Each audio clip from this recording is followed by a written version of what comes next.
So, hello again everybody, welcome to this January update at Revesby Estates and on the farm. So, as promised last time at on the December one, we said we'll have a look around at the kit which we use here on the farm. January's been a pretty wet month, so it's nice to come under the shed here, keep out of the elements and just run through what we've got. Here we go, this is known as a Class Xerion. This is 520 horsepower. So this is our main primary mover. At the moment, it's got a plough on its back. We don't do a lot of ploughing on this farm because we are almost direct drill now, but we do plough after sugar beet. Good thing about this tractor, you can see all the weight blocks on its back. As it sits at the moment, this tractor is around 22.5 tonne. But we can use the forklift, lift the weights off its back there, take the weights off the front, and we will get down to about 16.5 tonne on this machine. So depending what job we're doing, we can utilise its weight. So we travel as lightly as we can. And you can see the tyres, big 900 tyres. All four wheel steer on this, so it follows the same track. Nice squidge on the tyre at the bottom, just helping spread that weight the best we can. We've got the best tyre technology on there at the time to help us spread the load. So that's the Xerion, that's the main prime mover. Dale's our operator on there, who does most of all of that work. So the bits of kit that machine pulls, here we can see our Sprinter drill, so 10 metre, and at the side of that is our Cruiser, again 10 metre equipment. Now this drill has got two hoppers on it, number one hopper and number two hopper. Stairs there which just pull down and let you up onto that rails to access when filling it. What this allows, you can see underneath here, we have one metering unit and then a second metering unit in there. This allows us to apply either one single product and carry 4 tonne of product in total, so a massive carrying capacity in here, or we can have 2 products on. What we normally have in here is fertiliser in this front tank and grain and seed in the back tank. This allows us to put fertiliser down the spout at the same time as the seed to allow the crops to get a kick start and get growing. We also use this for our cover crops, so again we can have one type of seed in here and one type of seed in here. So some cover crops are big seed, some cover crops are small seed. So this just allows them to be metered out easily. So it comes through there, drops out. We've calibrated it so the rotor's turning and it's dropping a precise amount of kilos per hectare out. Gets blown along by the fan at the front. So this fan here is basically just sucking air in and blowing it down this pipe, which comes to the splitter box, splits it off down the 4 tubes, blowing air out, seeds being metered out here, drop down into the airflow and woof, blown to the back of the drill. So that then, you can see coming up these pipes, is blowing up these pipes to the distributor heads, which are those is what you can see there. So the pipes are up, blowing down these pipes and then up the distributor head, which hits the top, but with the air it's spinning around as it hits the top, and then it's all divided down these individual tubes which go to each coulter. So we've got actually 4, can't really see them where they are, but there is 4 distributor heads on here, 2 from each hopper. 2 are doing the left hand side and 2 are doing the right hand side. That one is fertilizer to the right hand side, and the one behind it is seed to the right hand side, and here that one is fertilizer to the left hand side, and the one behind it is seed to the left hand side, seed and fert. So that's where, and then pipes then from the distributor head come down, single pipes. You can see all these pipes here. There's a better shot of the distributor head, all the single pipes coming out. These pipes then, 2 come to each coulter. So here we go, we have got here, and this is what we call the coulter. So the coulter is the thing engaging with the ground and putting the seed in the ground. What we've got in here is 2 tubes. One tube at the back is carrying the fertilizer. Fertilizer pops out here, and then this tube at the front is carrying the seed, comes down and it gets split out between these 2 rows and gets blown out here.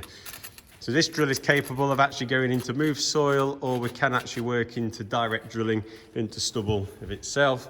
A lot of pressure on the springs here. These springs actually keep the pressure on to keep this coulter in the ground when it's working hard. We alter the depth depending on what seed, and all that depth is altered. 4 rams on the machine here on the front and back. You can see these colour charts here. That all relates to what depth we want the drill to run at, and we alter these coloured spaces here to alter it. So we've got 2 rams here, there's 2 on the back, and then on the wings in them little red boxes, we have to do the same on them to make the drill all run square. Packer wheels on the front, these here, and then the packer wheels are on the back as well. So the packer wheels on the front just help firm, level the ground up, so it's all level presented to the coulter depending on what depth we're working at. If we're putting beans on, we could be anywhere down to sort of 4 or 5 inches in the ground. If we're putting oilseed rape on, literally just a few mil under the ground. So we've got big variation within this drill and what we can do.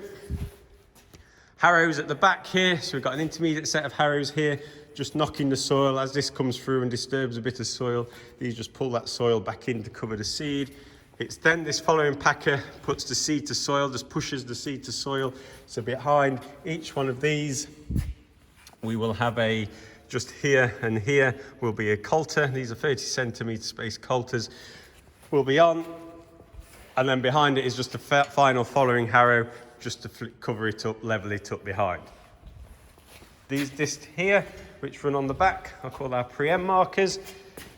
So we can see where our tram lines, so every time he tram lines, they come down. So the following man, the sprayer operator coming in behind, not so crucial for us because we work on GPS positioning, so we know where all our tram lines are. But if you hadn't got that, they would just cut a little groove so you could tell where your tram lines are. We've got an additional hopper on the back here. This is something we've put on. Again, we sometimes are not on at the moment, but we carry spreader plates on here. This is just another way of putting on an extra product. Like when we're putting cover crops on, we can then put free seeds on individually, monitored out. So that's our drill. That's used for quite a wide range of things. Drills all our beans, our oats, our winter wheats, our barleys, our oilseed rape, and all our varieties of cover crops all go on with the drill. Then we've got our cruiser here. So this is really now our prime cultivator.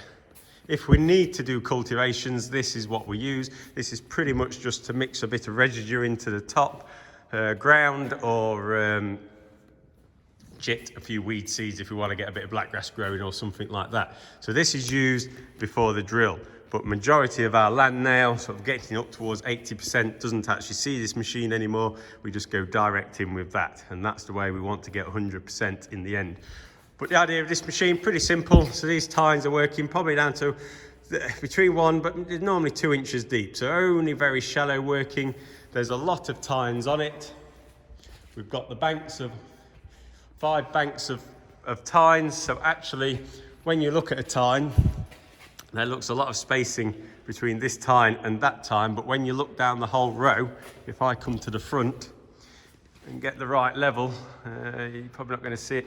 There's only, if I hang it there, between that one and one behind is what the space is. This is actually moving the whole soil profile, but only very shallow to about a couple of inches deep. And then behind it, these discs here are just set in. So once they've thrown the soil around, these are just set very lightly just to level, present a level finish, which we then have the packer. The packer is actually one of the most crucial things on this type of machine, because what this does is just consolidate the soil again after you've moved it. And that is vital to getting water moving through it. Water moves by capillary action. And you need to have that soil joined together, or else it'll just sit and pool up. So we need to push the soil back together. So that is a vital element. So that is our cruiser. That'll be used after harvest if we need to manage any residues on the top. But we're trying to use that as little as we can now, because every time you disturb the soil, you're burning carbon off. You're releasing carbon into the atmosphere, which is no good for the environment. And you're also taking away vital food sources for all the living organisms within the soil. So we're using that as little as we can, and using this to do everything as much as we can. Then we've got our crop protection unit here. Again, apologise, we're normally clean, but this time of year it's hard to keep bits of kit clean. So here we've got our sprayer and our tractor. Adrian operates the sprayer and the combine for us.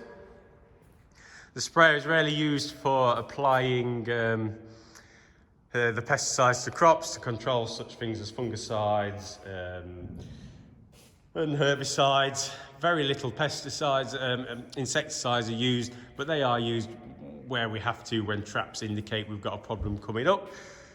All of which is I'm basis qualified, so I'm qualified to inspect the crops and see what's needed on them, but we also use an agronomist as well. Richard Butler comes and helps me, guides me along so that we can get the best advice, and only use this machine where and when we have to. But this machine folds out to 30 metres, so 3 multiples of 10. And you can see upon it here, this is an addition this year, this white hopper here. And then down the booms, we've got some spinners. So this is being popped on for several reasons. One, again, is cover crops. You see everything I mentioned is cover crops because they're a vital role in what we're doing now. This can sprinkle cover crop seed on into a growing crop for us, so we can get that cover crop, and especially a catch crop, growing ahead of the crop coming off, so we've got a constant cover on the land at all time. Vital for that. But the other thing it can do, sort of oilseed rape suffers very badly with slugs, especially when you've got a lot of residue and trash on the top. So we can place slug pellets with this, but very accurately, so we can maintain them within the target area of what we want them to be, which is vital to the environment around us. So that's our sprayer. We've then got a few other bits of kit. This is our smallest tractor, our 150 horsepower tractor, boosts up to 180. Front end loader just helps our mainline loader tractor, JCB loader out when it needs to. This will sit on grain cart for the beginning of the season. It's very much a multi-purpose machine. It'll use the Cambridge rolls for rolling behind the drill. It does all sorts of work really, this tractor is. It clocks up the most hours of everything, and having a front end loader on it just makes it more universal. We've then got our second biggest tractor, 315 horsepower. This is really to back the big tractor up. We need some big horsepower on this because we're now pulling 10-metre kit around, so we need to be able to have the horsepower if it's needed. You can see on the back here, this is our combination drill, 4-metre power harrow and combination drill. Really isn't the way we like to operate now, but behind sugar beet in these wet conditions, there isn't really another way of getting the land back in. So ploughed, combi drilled, and in goes the wheat. And then we'll work back on the soil health after that. So there's our Cambridge rolls. So they'll be used after the drilling, just to consolidate, get good seed to soil contact again, make a nice even finish on the surface, just to set that crop off and on its way. So that pretty much is the equipment we are using on this whole farm. Two other bits, yeah, the JCB loader there, outloads majority of our produce. We've got 3,000 tonnes stored in silos, which are self-emptying, but this will empty another, 4,000 tonne as well, with a bucket on the front to load into lorries. And then our fertiliser spreader. Here, all GPS'd up again, section control on that, spreads at 30 metres, border disc to stop produce being spread outside of the target area. That just drops down on the spinning disc so it doesn't throw it as far. And again, section control, it cuts down to save any overlaps. Again, minimising wastage and not putting product where it's not needed. All controlled by GPS through the tractors. Okay, so that was a quick canter round of the machines we've got here and what we use on the estate to do what we do. I appreciate it was very quick, but throughout the year as these bits of kit are getting used, I'll explain in more detail on how we're using them and what we're doing. And yeah, so I hope you found that informative. As February comes on, we will get moving out in the fields again. Crops will start moving, crops will start growing. We've got a whole extra hours of daylight now since the beginning of January, so crops are starting to respond that and grow, so we'll have to start tailoring nutrition. I might look into showing how we actually tailor that using satellites to actually show us what nutrition we're going to put where. It's not just a case of filling the spreader up and going and spreading it. We're actually using satellite data to tell us exactly how much nutrition to put in which spot, so there's no wastage. So hope you liked that little video. If you did, remember to subscribe to our channel and keep up to date with all the other videos and everything else we've got happening on the estate. Okay, see you next month.